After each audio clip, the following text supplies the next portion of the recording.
assim, os problemas que eu vi na época do E-Social, por exemplo, foram problemas criados por uma má acomodação, um mau preparo para a migração. Assim, se a dinâmica da migração tivesse acontecido da forma correta, atendendo a todos os Não ditames teria lá dado de... problema. Não teria dado problema dessa forma. Então, assim, eu vejo assim, quando eu menciono vai ter litígio, se você não se acomodar e fizer um plano de migração do seu sistema atual, empresa, para um outro, tende a haver ruído. É só por isso.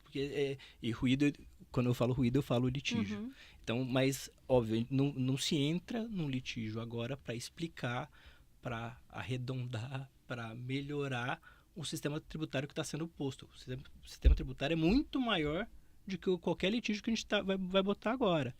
E outra, o período de transição ele vai exigir algumas acomodações que não são judiciais, são políticas. Porque a opção fundamental do IVA dual e de todas as adaptações que a gente vai fazer é política. Então a gente vai ter que esperar e ter que assistir ou participar da forma como dá as empresas com suas associações e tudo mais, participar desse processo político de acomodação de camadas, né? Que é isso que vai acontecer agora.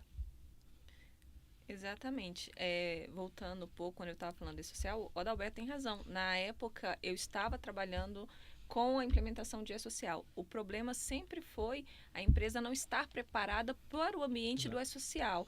A gente teve questões do bloco dos EPIs. A empresa não fazia controle dos EPIs. Assim. Então, ele foi adiado por várias vezes, por alguns anos até sua implementação total, tanto que a gente viu há pouco tempo a implementação dos processos trabalhistas dentro do E-Social e a gente teve caso no escritório de clientes com dificuldade de preencher o bloco. Então, assim, até chegar um tempo em que as pessoas vão estar acostumadas com o novo sistema, vai demorar um pouco. Então, a empresa ela precisa se preparar para um novo sistema. Porque quanto mais ela se prepara para o novo sistema, ela se planeja para o novo sistema, melhor ela passa pelo período de transição.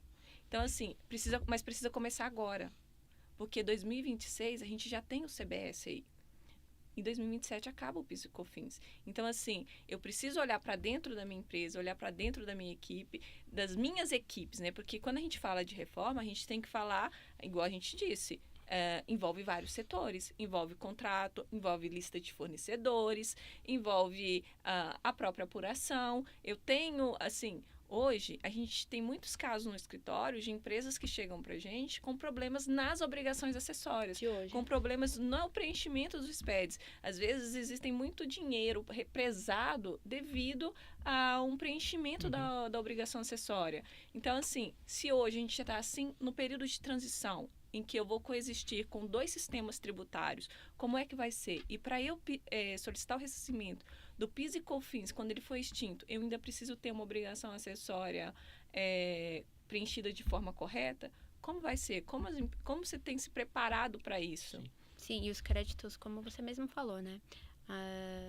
Quando a gente pensou, né, em desenvolver e idealizar como a gente poderia auxiliar nossos clientes para chegar na reforma preparada, a gente sempre fala, a gente tem que ter uma transição assistida.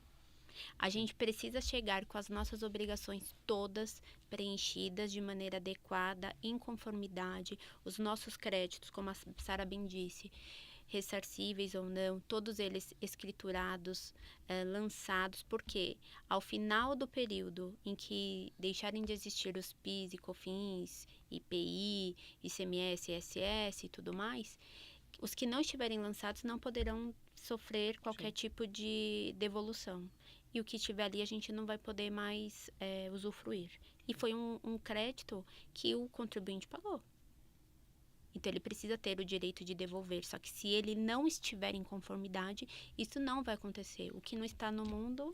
Se ele não inventariar os ativos dele... Não existirão. Isso que você está mencionando está relacionado ao que eu falei antes da criação do nosso grupo interno de trabalho.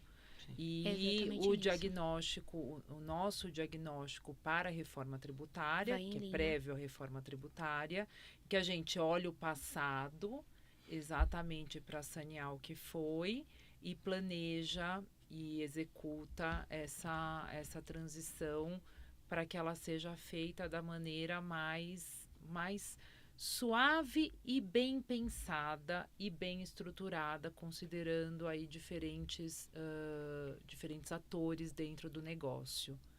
O diagnóstico pré-reforma tributária dentro da LBZ.